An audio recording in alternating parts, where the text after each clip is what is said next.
ইউনূস সরকারকে আমি আগেই সন্দেহ করতাম, এই লোকটা তো এনজিওর লোক, এই লোকের চারপাশে তো বেশ্যারা আছে, বড় বড় লুচ্চারা আছে, বড় বড় ধর্ষকরা এদের পাশে আছে। আমি এর জন্য প্রথম বলেছিলাম, পুরাণ প্রেম ভোলা যায় না।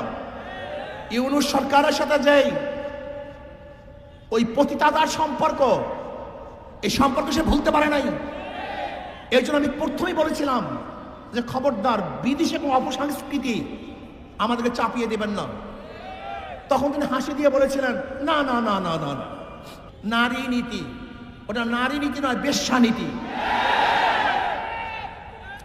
আমি প্রথম যখন ইউনূস সরকারের সাথে দেখা করতে গেছিলাম, এই আমার সামনে আছে আমাদের মহাসচিব, যুগ্ম মহাসচিব, অনেক কথাবার্তা বলার পরে আমি স্পেশাল বলেছিলাম, জনাব কোনো অবস্থাতেই পাশ্চাত্যদের কোনো আদর্শ নীতি সংস্কৃতি আমাদেরকে চাপিয়ে দিবেন না।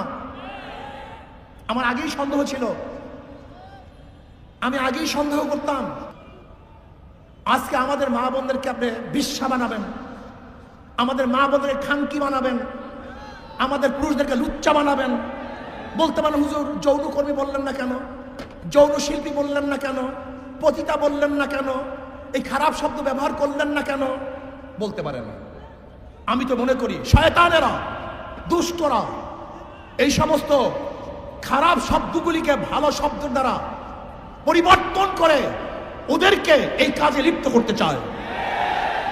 সমাজের মধ্যে শব্দগুলি কেন আসছে? সমাজের মধ্যে শব্দগুলি কেন সৃষ্টি করা হয়েছে? সমাজের মধ্যে